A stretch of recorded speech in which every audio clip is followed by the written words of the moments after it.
Halo rekan trader, ketemu lagi di channel Rioli.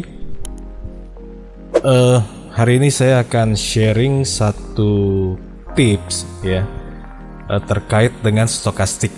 Jadi stokastik itu sebenarnya adalah satu indikator yang sangat powerful, yang sangat membantu kita dalam melakukan transaksi.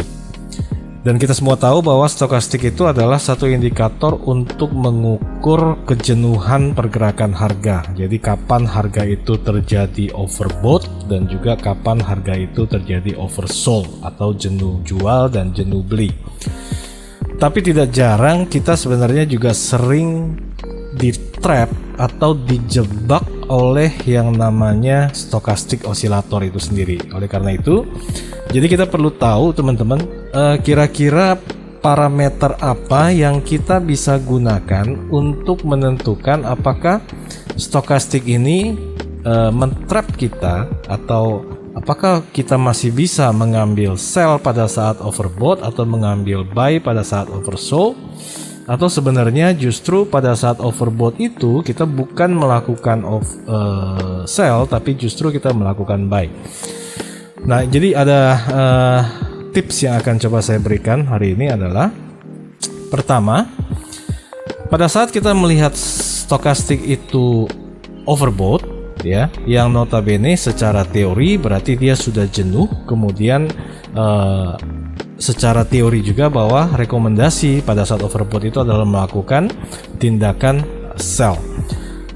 Tapi sebelum melakukannya, saya menyarankan teman-teman untuk mencoba melakukan kombinasi checking ya. Jadi melakukan pemeriksaan apakah overbought ini terjadi dalam kondisi market yang sedang dalam tren kuat.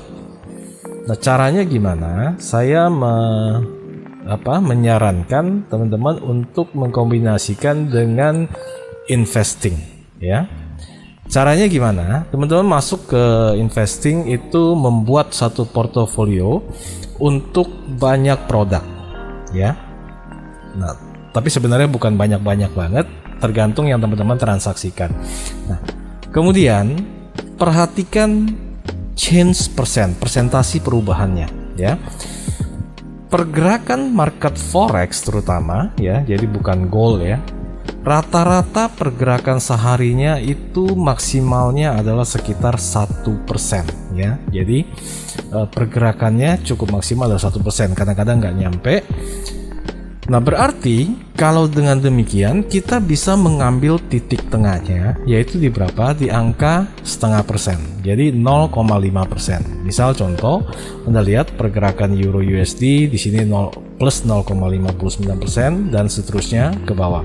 Nah, pada saat market itu terjadi overbought atau oversold, maka kita melihat berapa persen perubahan yang terjadi oleh pair tersebut.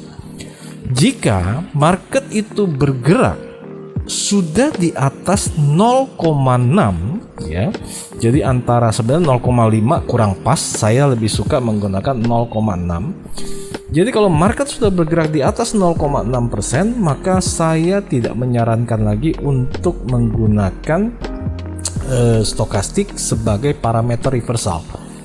Kenapa? Karena itu menandakan market dalam kondisi strong. Ya, sering kan ya, misalnya teman-teman mungkin berucap gitu bahwa gila ini stokastik sudah sampai di 90, nggak turun malah naik terus. Nah, supaya tidak terjebak dengan kondisi itu, maka tips yang pertama adalah pada saat kita melihat overbought atau oversold, kita perhatikan change-nya. Kalau change-nya di bawah 0,5%, maka boleh kita lakukan action untuk mengambil pembalikan harga. Tapi kalau sudah di atas 0,6%, saya sarankan adalah jangan lagi ya, atau justru sebaliknya kalau perlu follow buy pada saat dia overbought dan juga follow sell pada saat dia oversold ya. Di sini seperti contoh kita bisa lihat ini adalah pergerakan euro. Anda lihat pada saat pergerakan ini naik sampai di sini, market ini adalah overbought. Nah, kalau kita ikuti untuk ngambil pembalikan, maka kita akan keseret ya. Jadi ini adalah salah satu karakter dari stokastik Ya, walaupun di sini terjadi perpotongan, Anda lihat ya, cross antara K line dan D line-nya adalah cross. Oke. Nah, jadi itu satu tips yang pertama terkait dengan stokastik. Kemudian tips yang kedua adalah kita harus memperhatikan pada saat market itu terjadi overbought atau oversold, harga berada di atas daily previous, ya, artinya harga tertinggi sebelumnya dia ada di atasnya, maka disarankan untuk tidak mengikuti lagi overbought dan oversold pada stokastik. Ya, ini sangat riskan. Sekali lagi, apa parameter ini? Yaitu market memiliki kekuatan untuk menembus harga. Ya, jadi ini adalah tips yang kedua. Jadi jangan menggunakan stokastik pada saat market sudah break high dan break low. Kemudian tips yang ketiga adalah kurangi menggunakan stokastik pada saat sesi market Amerika. Kenapa? Karena pada saat sesi market Amerika kebanyakan, ya, walaupun tidak selalu, tapi kebanyakan adalah market sudah mengumpulkan tenaga seharian untuk bergerak dalam satu tren yang panjang. Ya, artinya kalau dia bergerak dalam satu tren yang kuat, itu sudah didukung oleh 3 benua. Ya, Asia, Eropa, Amerika. Nah, jadi agak riskan pada saat kita menggunakan stokastik itu pada saat market Amerika. Ya, jadi itu adalah 3 buah tips. Jadi kapan stokastik yang paling baik itu adalah pada saat sesi Asia maupun sesi Eropa. Oke. Nah, jadi mudah-mudahan 3 tips ini bermanfaat, terutama untuk teman-teman yang transaksi dengan style day trade, ya. Jadi transaksi harian, bukan transaksi yang menggunakan tren jangka panjang. Oke, teman-teman, saya kira ini tips untuk hari ini. Semoga bermanfaat. Jika